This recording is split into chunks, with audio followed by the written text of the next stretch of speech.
প্রায় ৪০০ বছর পূর্বে সপ্তদশ শতাব্দীতে কিশোরগঞ্জ জেলার এগারসিন্দুর গ্রামে এক ধনাঢ্য ব্যবসায়ী নিজ নামে শাহ মোহাম্মদ মসজিদ ও বালাখানাটি নির্মাণ করেন। আসসালামু আলাইকুম প্রিয় দর্শক, এই মুহূর্তে আমি দাঁড়িয়ে আছি কিশোরগঞ্জ জেলার স্থাপত্যিক ঐতিহ্যের অন্যতম প্রাচীন নিদর্শন শাহ মোহাম্মদ মসজিদ ও বালাখানার সামনে। দৃষ্টিনন্দন এই মসজিদটির ইতিহাস ও ঐতিহ্য তুলে ধরব আজ আপনাদের সামনে। চলুন আপনাদেরকে ঘুরে ঘুরে দেখায়। শত বছর পুরনো এই মসজিদটিতে এখনও নিয়মিত নামাজ পড়েন মুসল্লিরা। এক কক্ষ বিশিষ্ট মসজিদে অভ্যন্তরে ৪৮ জন থেকে ৫০ জন নামাজ আদায় করতে পারেন। শুক্রবারে বাহিরে সামিয়ানা টাঙিয়ে জুমার নামাজ আদায় করেন শতাধিক মানুষ। প্রচলিত ধারণা অনুযায়ী ১১টি নদীর মোহনা একসাথে যুক্ত হয় স্থানটি এগারসিন্ধু কালক্রমে এগারসিন্ধুরে পরিণত হয়েছে।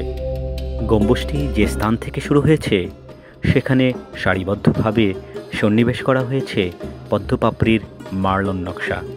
গম্বুজের শিরোদেশে একটি প্রস্ফুটিত পদ্মফুলের রোজেট নকশা স্থাপন করা হয়েছে। গম্বুজ শীর্ষ আকর্ষণীয় কলস ফিনিয়ালে চিত্তাকর্ষক। মসজিদের একমাত্র গম্বুজটি খিলানের মাধ্যমে স্কুইঞ্চ পদ্ধতিতে নির্মিত। এছাড়া মসজিদের কেন্দ্রীয় মেহরাবের উপর এক অংশে সারি সারি প্যানেলের মাঝে খিলান নকশায় অলঙ্কৃত, যার মধ্যে রয়েছে ফুল, লতাপাতা, গুলমের নকশা। শাহ মোহাম্মদ মসজিদে দোতলা প্রবেশ ভবনের উপস্থিতি অভিনব, প্রায়োগিক দিক থেকে সার্থক, এক কথায় অনন্য বলা যায়। মসজিদের পোড়ামাটির টেরাকোটা অলঙ্করণ, প্যানেল নকশা মুগ্ধ করে দর্শনার্থীদের। ক্ষণিকের জন্য নিয়ে যায় মুঘল অথবা সুলতানি আমলে। মসজিদটি অনুচ্চ প্রাচীর বেষ্টিত একটি আয়তাকৃতির প্রাঙ্গণের মধ্যে নির্মিত। এর চার কোণে আছে ৪টি অষ্টভুজাকৃতির বুরুজ। এই মসজিদটির উল্লেখযোগ্য বৈশিষ্ট্য এর পূর্ব দিকে বেষ্টনী প্রাচীরের কেন্দ্রে অবস্থিত দোতলা প্রবেশ ভবনটি।